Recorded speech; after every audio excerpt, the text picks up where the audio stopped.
Hello guys, welcome back to the channel, and in this video we are going to solve the question 9b from the ISC specimen question paper 2025. If you are new to the channel and have missed out the previous videos, then do check out the channel. There are loads of videos for your preparation for the upcoming ISC and the CBSE examination. There are playlists created and this will really help you to prepare. सारे doubts इसमें से clear हो जाएंगे और उसके बाद भी कुछ डाउट्स रहते हैं. Do let me no in the comments box below. Let's get started with the video.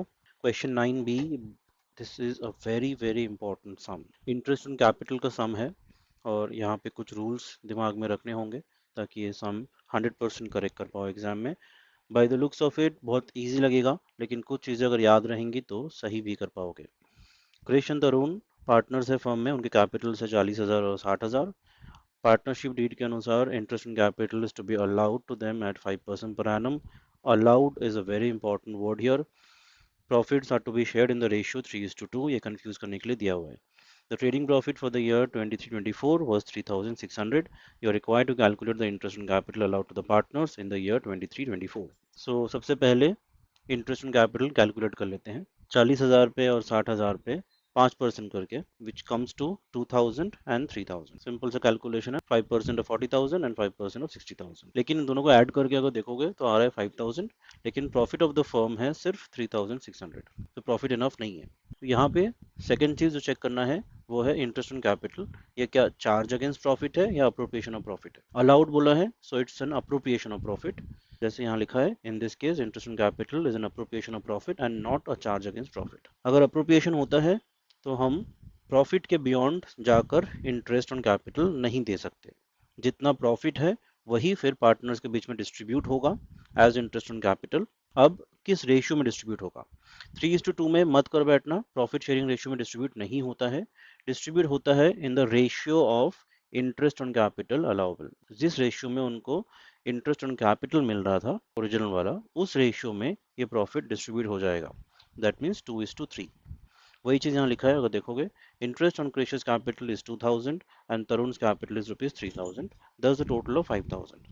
Now since the profit before interest is only 3,600, profit amount will be shared as interest on capital in the ratio of interest allowable, which is 2:3. Calculate करोगे 3,600 into 2/5 1440, और तरुण का आता है 3,600 into 3/5 which is 2,160. इन दोनों के यहाँ बैठा दोगे, ऐड कर दोगे और डिस्ट्रीब्यूशन हो गया. पीएल ऐप्रो बनाने नहीं बोला है यहाँ पर, सिर्फ समझाने के लिए मैंने यहाँ बनाया है ताकि सारे डाउट्स तुम्हारे क्लियर हो जाए. और कैलकुलेशन ये यहाँ पे दिखाना होगा. ये कर लोगे सो 2 मार्क्स सिक्योर हो जाएंगे, नहीं तो 2 मार्क्स पूरे के पूरे गवा बैठोगे.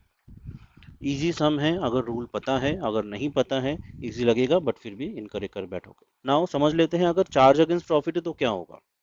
अगर चार्ज अगेंस्ट प्रॉफिट होता, यहाँ बोला होता interest to be charged against profit, और कुछ कंपल्शन के बारे में दिया होता कि interest has to be given to the partners at the rate 5%, तब प्रॉफिट के बियॉन्ड जाकर उनको इंटरेस्ट देना होता.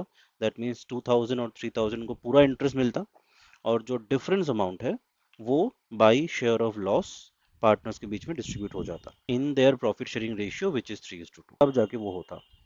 ठीक है.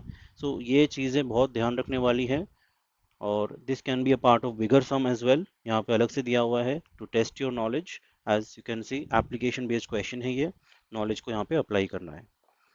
Hope this was helpful. इसके बाद भी कुछ क्वेश्चंस अगर रहते हैं, do let me know, I will help you out in the comments box below. अपने दोस्तों के संग शेयर कर दो ताकि वो भी इसको मिस आउट ना करे और फुल प्रिपेयर्ड हो सके फॉर द अपकमिंग एग्जामिनेशन.